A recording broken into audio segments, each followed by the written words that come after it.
Assalamualaikum semuanya. Setelah Perang Korea yang pecah pada tahun 1950, Korea udah berkembang dari salah satu negara termiskin menjadi negara dengan perekonomian paling pesat. Tapi pas awal-awal pasca perang, Korea menjadi bangsa yang hancur dan mengakibatkan kemiskinan ekstrim. Sehingga banyak perempuan terpaksa menjadi PSK untuk menghidupi diri mereka dan keluarganya. Tahun 1960-an sampai 70-an, banyak wanita muda Korea dibawa ke camp-camp militer Amerika Serikat untuk bekerja di klub-klub orang asing dan digunain sebagai sarana untuk mendapatkan dolar. Camp militer Amerika Serikat ditempatkan di beberapa kota, termasuk di Uy, Jeongbu, dan Dongducheon. Hasil dari para PSK itu sampai bisa menjaga ketahanan ekonomi Korea loh saat itu, saking masifnya. Tapi ada kasus tahun 90-an yang memainkan peran penting dalam membawa perubahan di camp militer dan juga berperan secara bertahap memusnahkan PSK di Korea. Yuk masuk ke ceritanya, kasus pembunuhan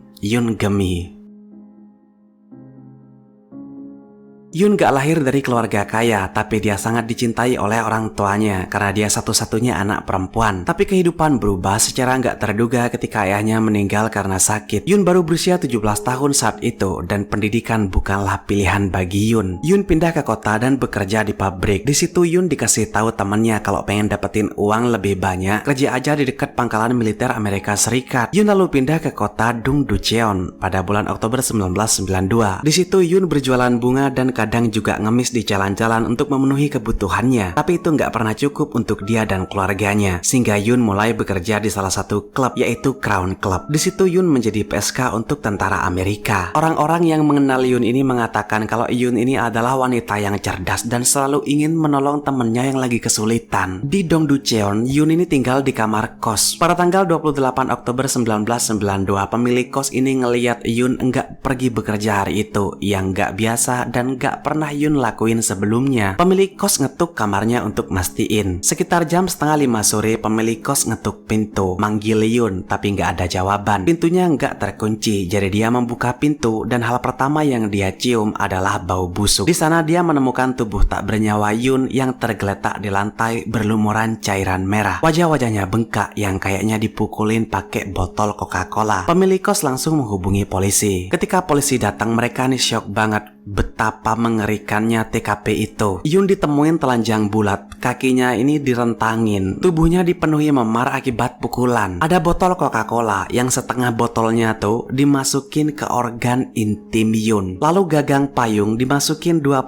cm ke dalam anusnya. Korek api juga ditemuin di mulut Yoon. Deterjen ditaburin di atas mayatnya sebagai upaya untuk menghilangkan sidik jari. Polisi Korea dan pasukan Amerika Serikat nih bergabung untuk mengungkap kasus ini. Polisi mengumpulkan pernyataan dari saksi dan menemukan bahwa Yoon dan seorang tentara Amerika Serikat terlihat bersama pada malam itu sebelum tubuhnya ditemukan. Menurut saksi mata, Yoon saat itu terlihat sangat mabuk dan jalan sendirian. Lalu seorang tentara Amerika Serikat menahannya dan membawanya pulang. Polisi mulai mencari tahu siapa prajurit itu. Dalam investigasi itu juga ditemukan sidik jari di botol Coca-Cola yang dimasukin ke organ vital. Hanya 3 hari setelah pembunuhan, pelaku itu ditangkap. Pelaku berasal dari Virginia Barat, bernama Kenneth Lee Markle. Markle usia 20 tahun. Polisi menemukan kemeja bernoda darah dari campnya dan sidik jari Markle cocok dengan yang ada di botol Coca-Cola. Tanpa keraguan, Markle adalah pembunuhnya. Tapi kasus ini menemui jalan buntu karena pelaku adalah tentara Amerika Serikat. Pada saat itu, untuk mempertahankan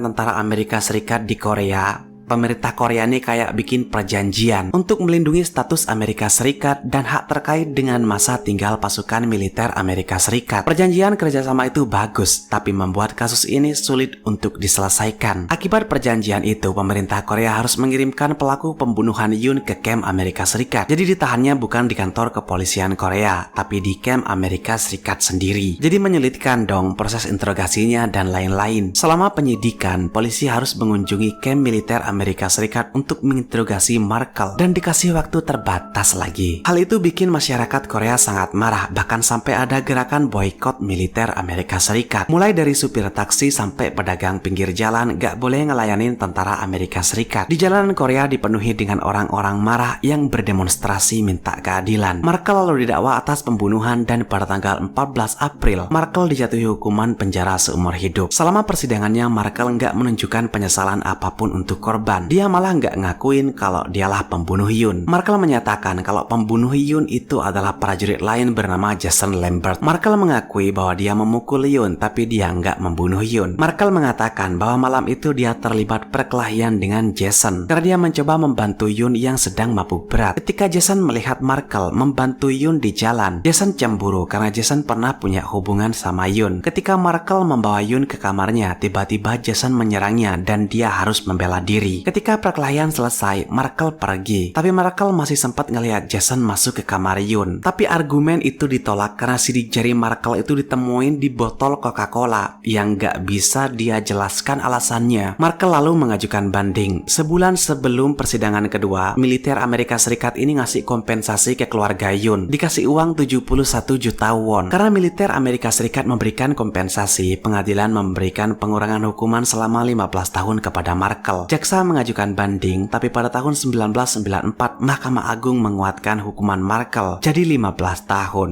Tapi Markel harus dipenjara di Korea. Gak hanya di luar, ketika di dalam penjara pun si Markel ini masih aja bikin masalah. Markel memecahkan kaca pembatas dan menggunakan apar untuk mukulin sipir penjara. Karena serangan itu, hukuman Markel ditambah 8 bulan. Markel seharusnya dibebaskan pada awal tahun 2008, tapi dia dibebasin lebih cepat pada 14 Agustus 2006. Kasus Yun ini memicu perdebatan dan protes di awal tahun 90-an tentang kejahatan yang melibatkan militer Amerika Serikat di Korea. Perjanjian juga direvisi pada tahun 2001, sehingga penyidikan terhadap tersangka militer bisa diserahkan ke polisi Korea. Selain kengerian dari kasus ini, kematian Yun yang digunain sebagai alat politik oleh aktivis anti-Amerika juga sama mengerikannya. Gambar mayat Yun dicetak besar-besaran dan diperlihatkan secara luas ke masyarakat Korea, yang orang Korea sebut gerakan anti-Amerika. Gila kan? Saat itu, para guru juga menunjukkan gambar mayat Yun untuk mendidik murid-muridnya biar enggak jadi PSK. Setelah kasusnya selesai, enggak ada yang benar-benar peduli sama Yun. Karena mungkin di benak orang Korea saat itu, Yoon Geumi enggak lain hanyalah PSK orang Barat. Itu aja.